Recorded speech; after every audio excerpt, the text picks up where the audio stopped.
அல்ஹம்துலில்லாஹி ரபில் ஆலமீன். அல்லாஹும்ம ஸல்லி அலா முஹம்மதின் வ ஆலி முஹம்மதின் வபாரிக் வசல்லிம் அலைஹி. அஸ்ஸலாமு அலைக்கும் வரஹ்மத்துல்லாஹி வபரகாத்துஹு. வெல்கம் டு வாய்ஸ் ஆஃப் ஈமான். எல்லாரும் எப்படி இருக்கீங்க? நல்லா இருக்கீங்களா? அல்லாஹ் சுப்ஹானஹு வ தஆலா உங்களுக்கு நீண்ட ஆயுளையும் ஆரோக்கியத்தையும் வழங்க வேண்டும் என்று துவா செஞ்சு ஆரம்பிக்கிறேன். நமக்கு ஏதாவது பிரச்சனைகள் கஷ்டங்கள் வரும்போது உதவி தேவைப்படும் போது அல்லாஹ்விடம் நாம் ரொம்ப அதிகமாக துவா செஞ்சுக்கிட்டே இருப்போம். இந்த தேவை நிறைவேறணும், இந்த கஷ்டம் தீரணும்னு சொல்லிட்டு சில நேரங்களில் உடனடியாக அந்த கஷ்டம் தீரலாம், அந்த தேவை நிறைவேறலாம். அல்லாஹ்விடமிருந்து உடனடியாக பதில் கிடைக்கும், உதவி கிடைக்கும். எப்படியோ உதவி செஞ்சிருவான், நம்முடைய அந்த பிரச்சனை தீர்ந்துடும். ஆனால் சில நேரங்களில் என்ன நடக்கும்னா, நம்ம திரும்ப திரும்ப கேட்டுக்கொண்டே இருப்போம், ஆனால் அந்த கஷ்டம் தொடர்ந்துகிட்டே தான் இருக்கும். இன்னும் மேலும் மேலும் அதிகமாகுமே தவிர குறைஞ்ச பாடாக இருக்காது. ஒரு பெரிய ஒரு தேவை இருக்கும், நம்ம ஆசைப்பட்ட ஒரு விஷயமா இருக்கும், ஆனால் அந்த ஒரு தேவை நிறைவேறாமல் இருக்கும். அது நிறைவேறலாம் கூட பரவாயில்ல, அதுக்கு ஆப்போசிட்டாக சில விஷயங்கள் நடந்திருக்கும். அந்த நேரத்தில் என்ன செய்வோம்? இவ்வளோ கேட்டனே, என்னுடைய துவாவை அல்லாஹ் கபூல் செய்யலை, ஏன் இப்படி செய்கிறான்னு சொல்லிட்டு ஒரு விரக்தியின் உச்சத்துக்கே போயிடுவோம். அப்போது துவா கேட்பதை நிறைய பேர் நிறுத்திடுவாங்க அந்த நேரத்தில். அதுதான் மனிதர்கள் செய்யும் தவறு. ஏன்னா ஒரு விஷயம் நாம் அல்லாஹ்விடம் கேட்டு கிடச்சிதுன்னா அல்ஹம்துலில்லாஹ், நாம் கேட்டது நாம் நினச்சது நடந்தது சொல்லிட்டு சந்தோஷப்பட்டுக்குங்க. இதுவே நாம் கேட்டு ஒரு காரியம் தள்ளி போகுது, இல்லைன்னா அதுக்கு ஆப்போசிட்டாக ஒரு விஷயம் நடக்குதுன்னா அதற்கும் அல்ஹம்துலில்லாஹ் சொல்லுங்கள். ஏன்னா இந்த ஒரு விஷயத்தில் என்ன நடக்குதுன்னா, நம்முடைய நாட்டம் நிறைவேறலை, நம்மை படைத்த ரப்பின் நாட்டம் தான் நிறைவேறியிருக்கு. நம்முடைய நாட்டம் நிறைவேறினா சந்தோஷம்தான், ஆனால் அல்லாஹ்வின் நாட்டம் நிறைவேறும் போது இன்னும் அதிகமாக நம்ம சந்தோஷப்படணும். ஏன்னா நம்மை விட நமக்கு எது சரி எது தவறு, எது கிடைச்சா நம்முடைய வாழ்க்கை சிறப்பாக இருக்கும் சொல்லிட்டு நம்மை படைத்த ரப்பிற்கே தெரியும். இது கிடைச்சா நல்லா இருக்கும், நம்ம வாழ்க்கையில் இது நடந்தால் நல்லா இருக்கும் சொல்லிட்டு நம்ம ஆசைப்பட்ட அந்த விஷயம் எதிர்காலத்தில் நமக்கு எதிராக கூட மாறலாம். ஏன்னா நமக்கு தெரியாது. எதிர்காலத்தை படைத்த அதை பற்றி அறிந்த அல்லாஹ்விற்கு மட்டுமே தெரிஞ்ச ஒரு விஷயம். அதனால் கூட சில விஷயங்கள் நமக்கு எதிராக நடக்கலாம். ஆனால் எதிராக நடந்த அந்த விஷயம், நீங்கள் தொடர்ந்து துவா செஞ்சுக்கிட்டே இருக்கீங்க, உங்களுக்கு விஷயம் எதிராக நடக்குது, அப்படி நடந்துச்சுன்னா கண்டிப்பாக ஃப்யூச்சரில் அந்த ஒரு விஷயத்தால் உங்களுக்கு பெரிய ஒரு பலன் இருக்கும். நீங்கள் மனநிறைவான ஒரு வாழ்க்கையை வாழ்வீங்க. அதை மட்டும் புரிஞ்சுக்கிங்க. ஏன்னா அல்லாஹ்வின் நாட்டம் நமக்கு நன்மையில தான் முடியுமே தவிர தீமையை என்றைக்குமே தராது. அதனால் தொடர்ந்து துவா செஞ்சுக்கிட்டே இருங்க. துவா கேட்பதை ஒருபோதும் நிறுத்திடாதீங்க. இப்படி துவா கேட்கும்போது நம்முடைய காரியங்கள் தடைப்படுது, நீண்டு கொண்டே போகுதில்ல, இன்னொரு விஷயமும் காரணமாக இருக்கலாம். அல்லாஹ் நம்மிடம் இன்னும் அதிகமாக எதிர்பார்க்கிறான். இன்னும் நீ அதிகமாக துவா செய்யணும், இன்னும் அதிகமாக நீ தொழணும், திக்ரை எடுக்கணும்னு சொல்லிட்டு அவன் எதிர்பார்க்குறான்.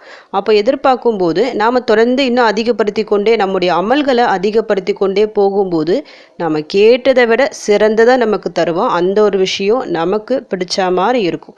அதனால் என்றைக்குமே சோர்ந்து போகாதீங்க. துவா கேட்பதில் நீங்கள் சோர்வடையாதவரை அல்லாஹ் சோர்வடைய மாட்டான்.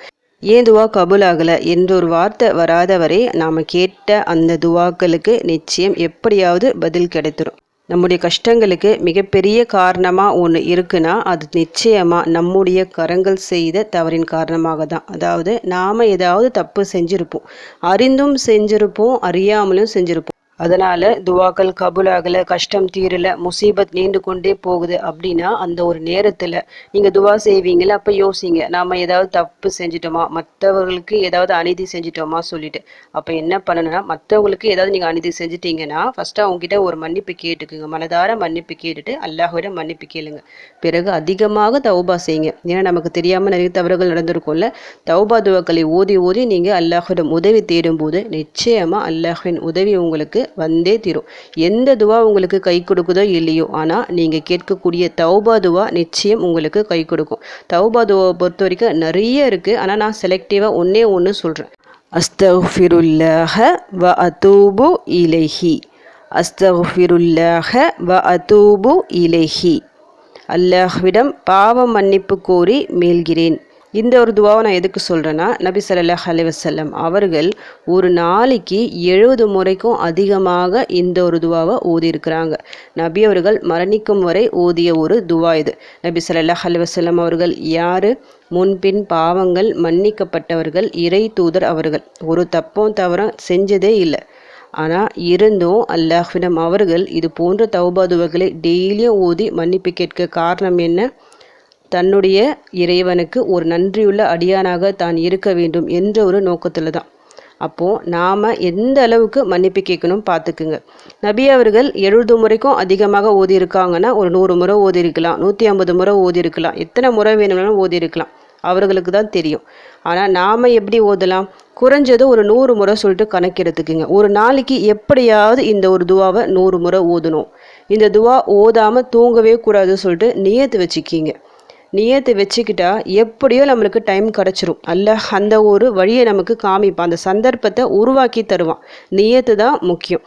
ஃபஜ்ர் தொழுதுட்டு ஒரு 100 முறை நீங்கள் ஊதலாம். அப்படின்னா துஹர் தொழுகை, அசர் தொழுகை, ஏதாவது ஒரு தொழுகை, இல்லைனா ஏதாவது ஒரு ஃப்ரீ டைம் இருக்கும்ல, நீங்கள் வீட்டில் வேலை செஞ்சிட்ருக்கீங்க, அந்த ஃப்ரீ டைமில் கூட நீங்கள் அஸ்தக்ஃபிருல்லா வ தூபு இலைஹி, அஸ்தக்ஃபிருல்லாஹ் வ தூபு இலைஹி சொல்லிட்டு நீங்கள் சொல்லிக்கொண்டே இருக்கலாம்.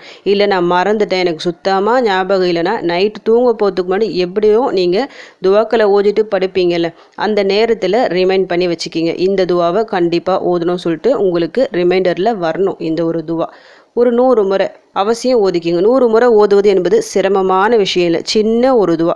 அஸ்தகுஃபிருல்லாஹ வ அதூபு இலைஹி. எவ்வளோ நேரம் ஆகும் போது இது சொல்லுவதற்கு? 100 முறை சொல்லிட்டு நம்ம ஈஸியாக சொல்லிடலாம். ரொம்ப நீங்கள் பொறுமையாக சொன்னாலே ஒரு 10 நிமிஷமே அதிகம்தான்.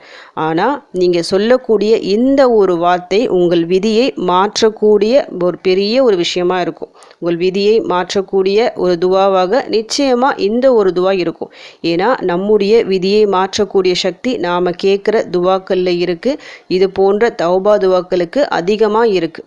எவ்வளோ அதிகம் தௌபா செய்கிறீங்களோ அவ்வளோ அதிகம் உங்கள் வீட்டில் இருக்கிற கஷ்டங்கள், பிரச்சனைகள், வறுமை, கடன் எல்லா முசீபத்தும் நீங்கள் உங்களுடைய ஒவ்வொரு ஆசையும் இன்ஷால்லா நிறைவேறும்.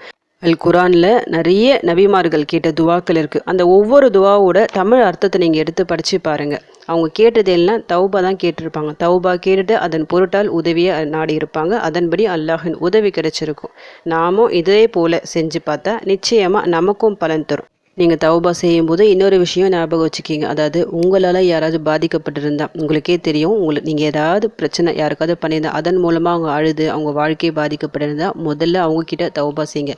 அவங்க மன்னிக்காதவரை நிச்சயமாக அல்லாஹ் மன்னிக்க மாட்டான். அவங்க மன்னிச்சாதான் அல்லாஹ்வின் மன்னிப்பு கிடைக்கும்.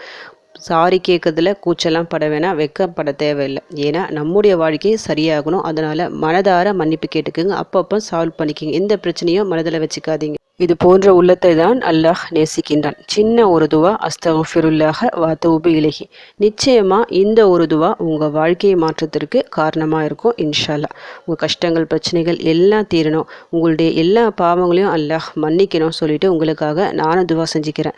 எனக்காகவும் என் குடும்பத்திற்காகவும் நீங்களும் துவா செஞ்சுக்கிங்க. அல்ஹம்துலில்லாஹ். இந்த வீடியோ உங்கள் எல்லாருக்கும் யூஸ்ஃபுல்லாக இருந்திருக்கும்னு நினைக்கிறேன். நீங்கள் தெரிஞ்ச இந்த விஷயத்தை மற்றவங்களுக்கும் எத்தி வைங்க. இதன் மூலம் அவர்களும் பலனடையலாம் இன்ஷா அல்லாஹ். அடுத்த பதிவில் சந்திக்கலாம். ஜஸக்கல்லாஹு கைரன் கசீரா. அஸ்ஸலாமு அலைக்கும் வரஹ்மத்துல்லாஹி வபரகாத்துஹு.